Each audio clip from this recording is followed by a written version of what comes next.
Alright, so I've gotten a couple comments to break down my quarantine love song called Carried Away. Baby, you call me, you told me you want me. I released this song a couple months ago, back in April, and when it first came out, it got a lot of positive responses.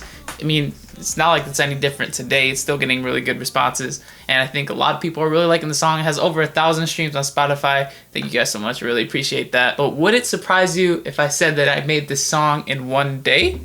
I did. So big thank you to everybody that enjoyed the song. I really appreciate that. I'm gonna break it down for you today and hopefully show you some tips along the way as I'm explaining it. What's up, geniuses? My name is Adriel Rivera and welcome back to the channel where we learn to show your genius. Today we're gonna be breaking down my quarantine love song. Like I said, I want to share some tips and tricks that I used in this song with you guys, so maybe it'll give you some inspiration while you're creating your next track. But first things first, I gotta show you guys something. Welcome back to the wall.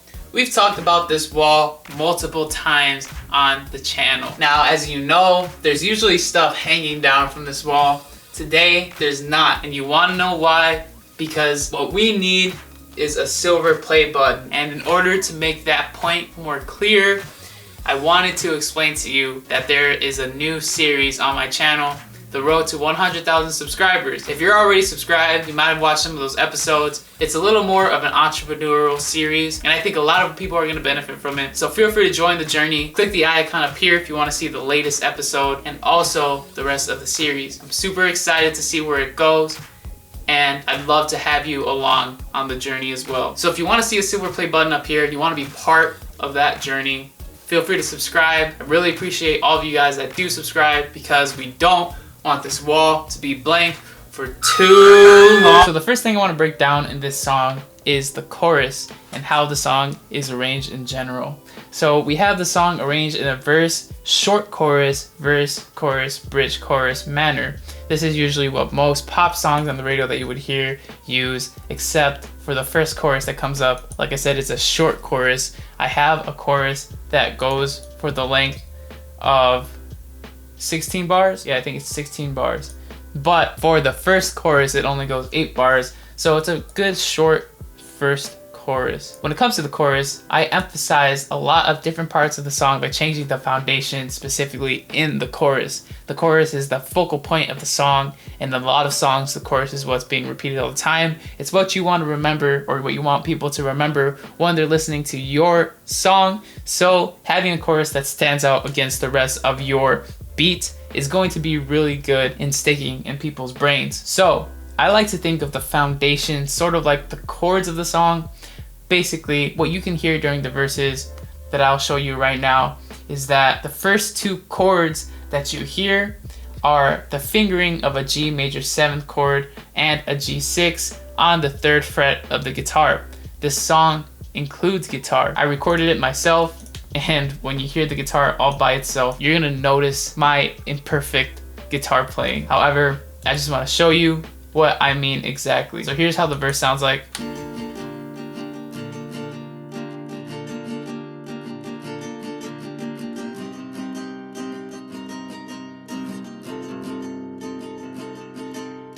Sounds pretty good. Now, since we're not really hitting that straight up G chord and just dancing around it by using the G major 7 and G6 chords, we're not getting that solid G. So when we finally do get that solid G in the chorus, I'm gonna show you it really quick. It gets this uplifting, emotional sound that is just really great to stand out the chorus against the rest of the song. So if you hear right here, G major 7 and a G6 at the same time.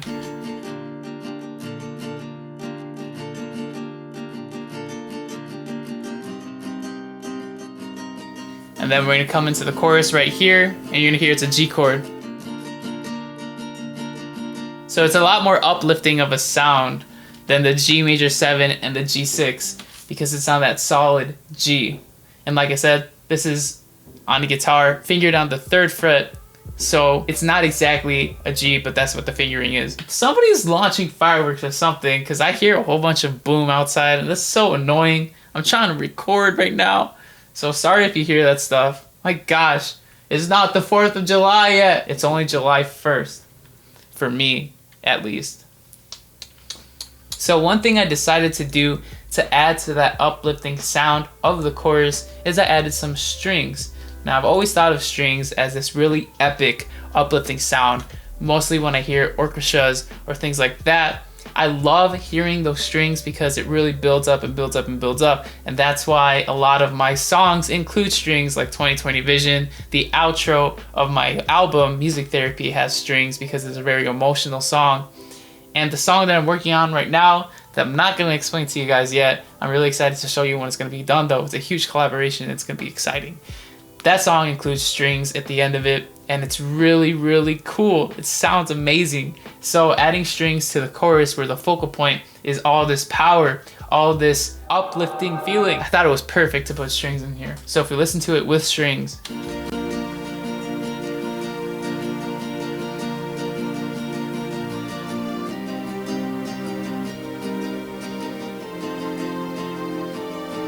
doesn't that just sound amazing? Obviously, this is just the strings and the guitar right now. I'll show you everything once it's all put together, but it sounds awesome with strings. I love strings. And if you listen to Jon Bellion, you would know that I love Jon Bellion. Jon Bellion's my favorite artist. He has songs where he puts in strings that really add, and it beefs up the sound. And especially in the place like the chorus, those strings really add, and I'll show you how it sounds like without the strings and with the strings with all the other instruments are in. It's amazing how much it adds to your song. So Jon Bellion does this. I started doing it in some of my songs, and it's a great thing that I think you guys should do too if you really want some more uplifting sound. Another way that you could add some more beef to your chorus is adding some gang vocals, and by that I mean multiple layers of vocals, so it sounds like there's more people singing along with you, but it's just your voice. So let me give you an example of what I mean. This is how my chorus sounds like with just my vocal by itself. All the things I do, just to see you. I do, wanna see you. Oh, you got me carried away. Oh, baby, I do. So it sounds great. The only problem is that it sounds a little thin. There isn't much beef with just one vocal. So adding multiple vocals, layers of vocals in the background is going to make your song sound fuller. So for example, this is what I have recorded. I recorded myself singing a bunch of times, up the octave, down the octave. It's gonna sound goofy by itself, but it sounds really awesome with everything put together. My throat made a weird noise. All the things I do, just to see you. I do, wanna see you. Oh, you got me carried away. So those are the backing vocals, and you can hear that some are panned to the left, some are panned to the right. This gives it a little more of like a stereo sound, so that not everything is right in front of you. And because there's that more stereo, it's gonna sound beefier. It's gonna sound like there's more space around you. So if we play it with our strings and our guitar and the regular vocal, it's gonna sound a lot beefier and a lot nicer. Oh, all the things I do, just to see you. I do, wanna see you. Oh, you got me carried away.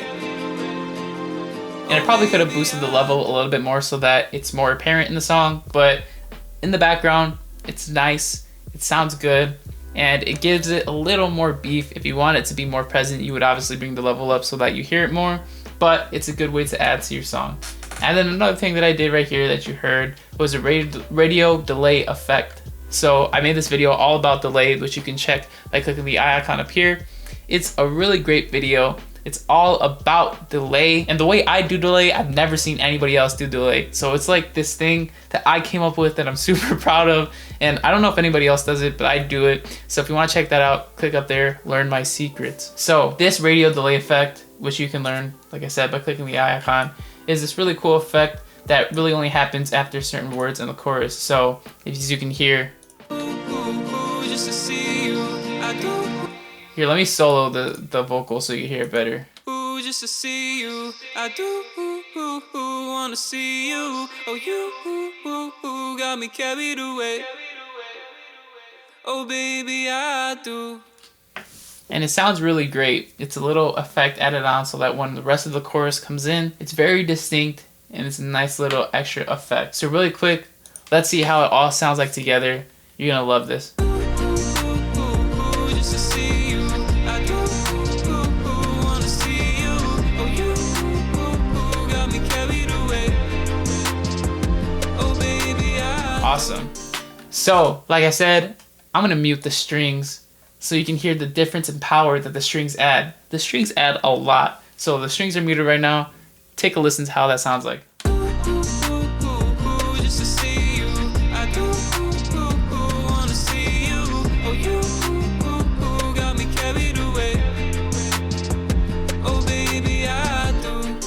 It's very different. The strings add a lot more beat to the sound. So putting the strings on, I'll flicker between them so you can hear the difference as it goes. But having the strings on just makes it sound so much fuller, so much bigger. So I highly recommend you do that. So just take another listen.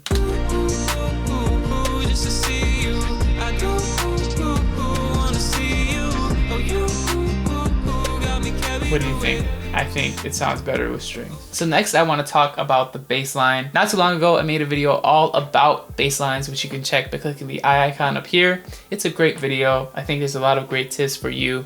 However, in this video I use the same principles as that video explains with my 808s, but I made sure that they sounded a little more interesting by adding some passing notes that I think you guys would really benefit from by putting it into your beats. So these passing notes add a lot of movement to the song, and you might want to hear headphones for this because they're 808, so it's a lot lower of an end to hear. But if we click play, especially in between these different root notes, because when you're making a bass line, you want to have the root note.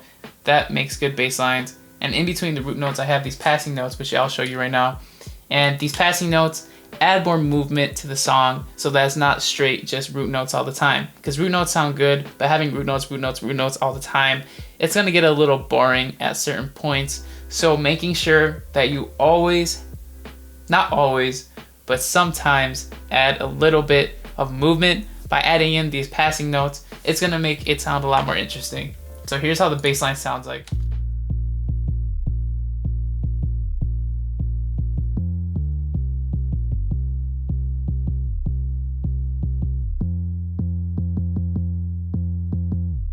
And you can hear it sounds awesome. I think it sounds pretty good. And I have these little slides that you probably heard as well. These slides add a little more personality to the 808. And if you want to know how to do that, you just make a little note, double click the note, and then select this slide button right here so that it makes a slide. And then to relate back to the chorus stuff and beefing it up, I put a square that's the same as the 808. This square wave gives it a little bit more high end to make it more apparent, especially in the chorus. And then we add that together with this. So one more thing that I did in my bridge that I definitely think that you guys should do to make your songs sound a little more interesting. I always talk about variation and varying up your song so that it's not the same, it's not so boring all the time, and the bridge is the perfect spot to do that. What you can do for the bridge is that you can change up a lot of the chords so that it's not the same chord progression throughout the entire song. This can result in a key change if you wanted to, or you could go back to the same chords as you used previously in the song. However, another thing that you could do that'll make it sound more varied, give it a little more spice, a little more interestingness in a sense, so that your song isn't boring, is to change the timbre of the chords that you're using. So switching it out with a different instrument is going to make it sound better, and that's exactly what I did in my chorus. So as you can hear, I always use the guitar throughout the entire song. But when it came to the bridge, I used a piano that played the exact same chords, however it did it in a different, what's it called? It's not pattern. Did it in a different rhythm. It took a while to think of that word. So if you have a listen to it.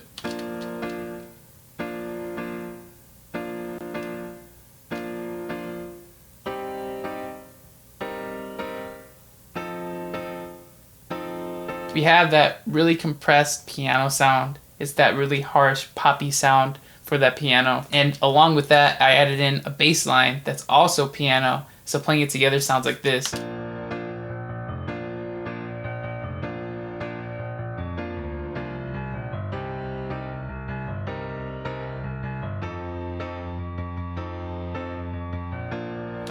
And I think that sounds pretty nice. And along with the rest of the song, removing the guitar and just keeping it the piano is going to add that variation, give it some more spice, and overall it'll sound a lot nicer.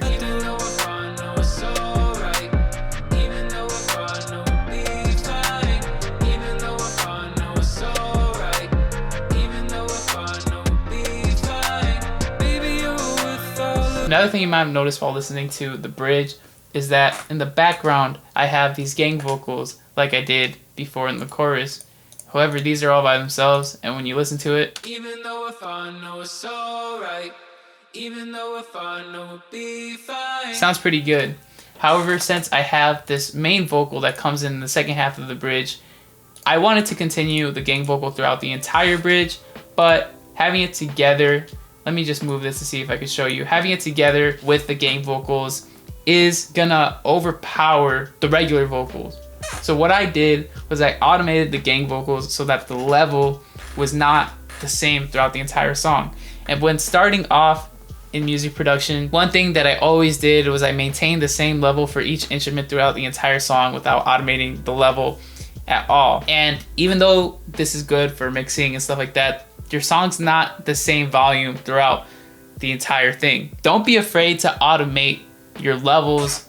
Don't be afraid to automate your volume, especially when it comes to different parts of the song, because your song is different throughout the whole thing. Maintaining the same level might make it sound quiet in the parts where it needs to be the loudest and make it sound too loud in the parts where it needs to be the quietest.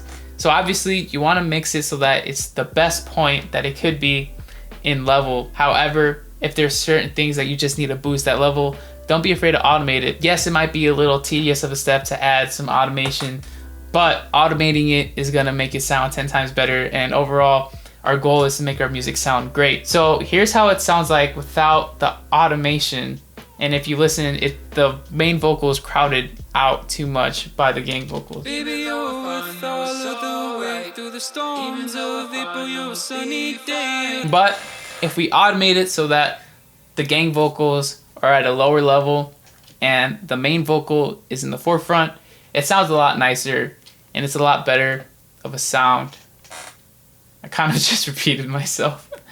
Whatever, listen to it. Baby, you're with all of the way through the storms of April, you're a sunny day, you're the burst of flowers in the mist of May, and you're making yourself. So sounds amazing, and when you put it in with the rest of the song in context, it sounds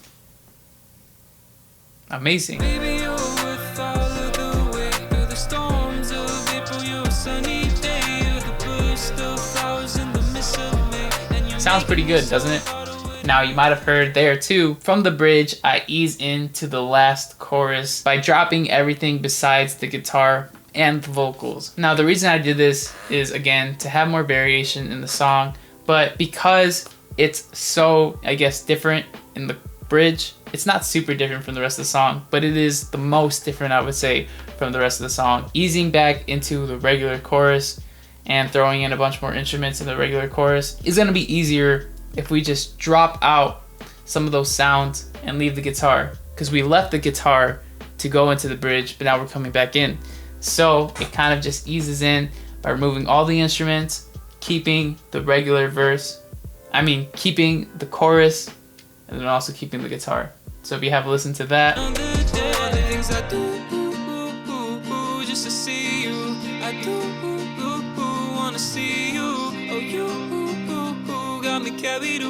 Sounds pretty good.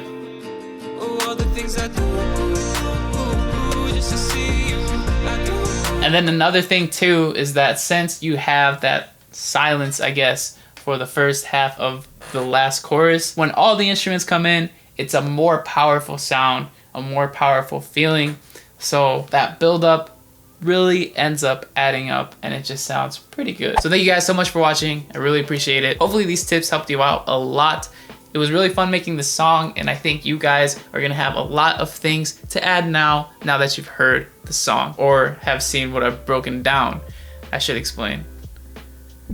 Let's say producing isn't your thing and you need some high quality beats to rap or sing over, check out my beat store, adrioverall.com. Links are in the description. I always post super high quality beats up there. All those beats I would use myself, but decided to give it to you guys because I just love you guys so much. So check it out, adrioverall.com. Really appreciate it. But most importantly, make sure you subscribe. That wall needs a silver play button and we're getting there, super close. So I really appreciate you guys supporting.